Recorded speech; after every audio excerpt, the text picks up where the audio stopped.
Je, unajua kwamba unaweza kupata protini nyingi bila kula nyama hata kidogo?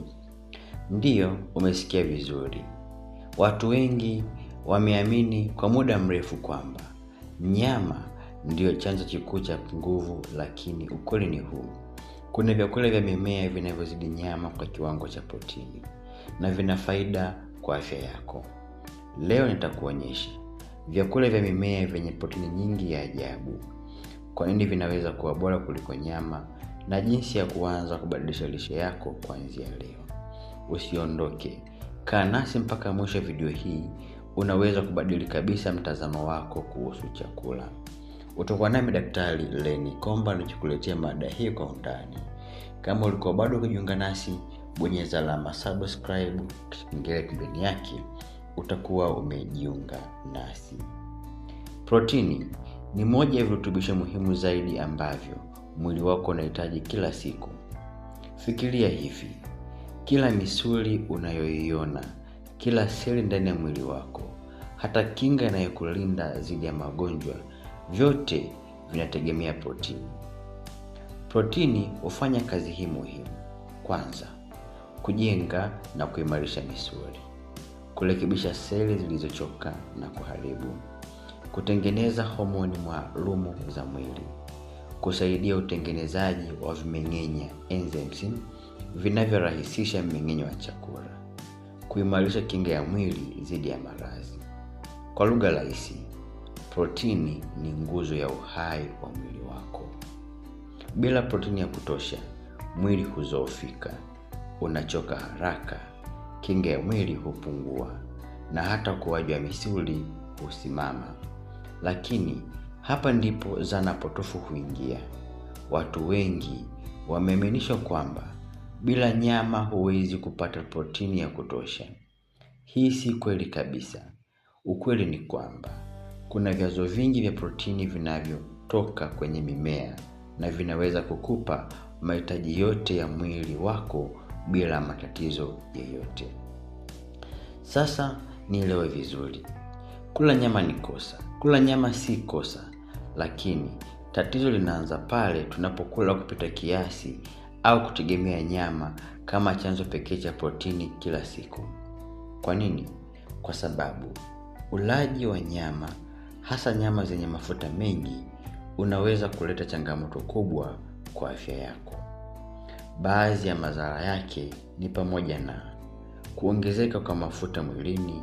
Hii husababisha mwili kuhifadhi mafuta mengi kuliko unavyohitaji, kuongeza kiwango cha cholesterol mbaya LDL, ambayo inaweza kuziba mishipa ya damu polepole bila wewe kujua.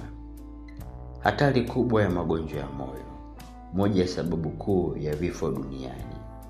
Uzito kupita kiasi, ambao unaweza kusababisha matatizo mengine kama kisukari na pressure. Na jambo la kushangaza ni hili: watu wengi wanafikiri ili kuwa na nguvu lazima ule nyama kila siku. Lakini ukweli ni huu: unaweza ukapata protini ya kutosha hata zaidi bila kubeba mzigo wa mafuta mabaya na cholesterol. Na hapa ndipo nguvu ya lishe ya mimea inaingia. Lishe ya mimea ina protini ya kutosha, haina cholesterol mbaya, ina nyuzi nyingi zinazosaidia mmeng'enyo, inalinda moyo wako kwa njia asili. Kwa hiyo, swali si tena, je, unahitaji nyama kupata protini? Swali ni, kwa nini utegemee nyama pekee wakati kuna chaguo bora zaidi kwa afya yako? Sasa tuingie kwenye sehemu muhimu zaidi. Hivi si vyakula vya kawaida tu.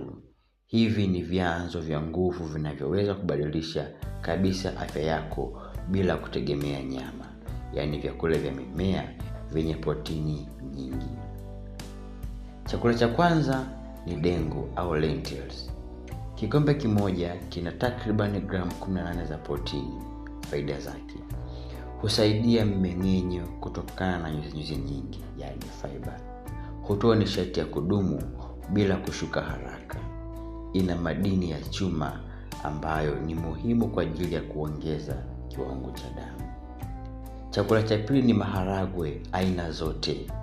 ni rahisi kupatikana. Kwa Tanzania tunaita mboga ya taifa, yani nafuu na yana matumizi mengi jikoni. Faida: protini nyingi kwa ukuaji wa mwili, nyuzinyuzi nyingi kwa afya ya tumbo, husaidia kudhibiti kiwango cha sukari mwilini. Namba 3 ni soya, yani soya bean, maharage ya soya, jamii ya soya. Hii ndiyo nyama ya mimea kwa sababu ya nguvu yake ya lishe. Inaweza kufikia hadi gramu 25 za protini kwa kikombe. Faida: protini kamili ni amino asidi zote muhimu. Hufanana sana na protini ya nyama, bora kwa kujenga na kurekebisha misuli. Karanga, yani groundnuts. Hizi ni zaidi ya kitafunwa, ni chanzo cha nguvu na faida kubwa. Kwanza, kuna protini pamoja na mafuta mazuri. Husaidia afya ya moyo, huongeza nguvu na kusaidia ubongo kufanya kazi vizuri. Kuna mbegu za maboga, pumpkin seed, ndogo kwa umbo au kubwa, lakini zina virutubisho vingi na faida zake.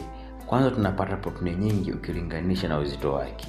Zina zinki kwa kinga ya mwili. Husaidia afya ya uzazi kwa wanaume pamoja na wanawake. Nafaka mchanganyiko, kuna ulezi, mtama na shayiri.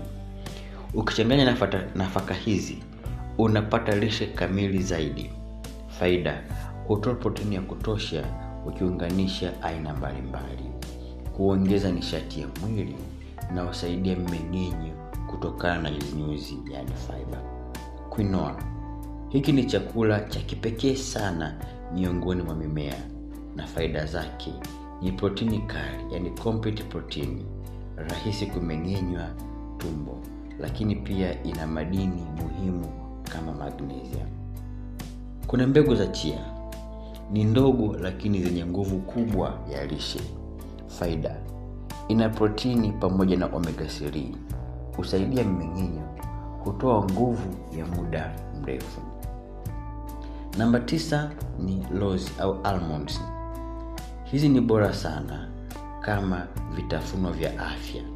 Faida zake: kuna protini nyingi kwa kujenga mwili, mafuta mazuri kwa afya ya moyo na husaidia kumbukumbu zaidi, yani husaidia kutunza kumbukumbu ya ubongo.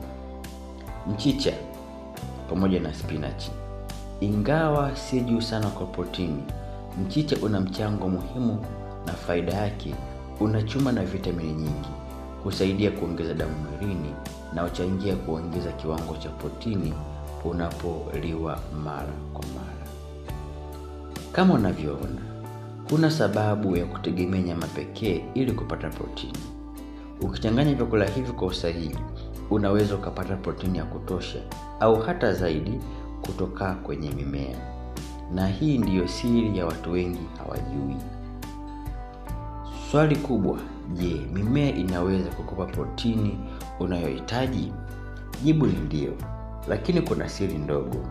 Unahitaji kuchanganya vyakula tofauti, mfano maharagwe pamoja na wali, karanga pamoja na nafaka, dengu pamoja na mboga. Hii inakupa amino asidi zote muhimu. Kwa hiyo huhitaji nyama ili kuwa na afya bora. Watu wanaobadili lishe yao kupata nini? Kwanza, kupunguza uzito kwa urahisi. Moyo huwa na afya bora, nguvu zaidi mwilini, hatari ndogo ya kisukari. Na jambo la kushangaza zaidi, wanajihisi wepesi na wenye nguvu zaidi pamoja na afya. Huna haja ya kuacha nyama ghafla. Anza hivi: badilisha mlo mmoja kwa siku. Ongeza maharage, dengu na chakula. Tumia karanga kama vitafunwa.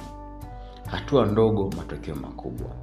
Sasa umejifunza ukweli ambao wengi hawaujui. Mimea inaweza kukupa protini nyingi kuliko nyama.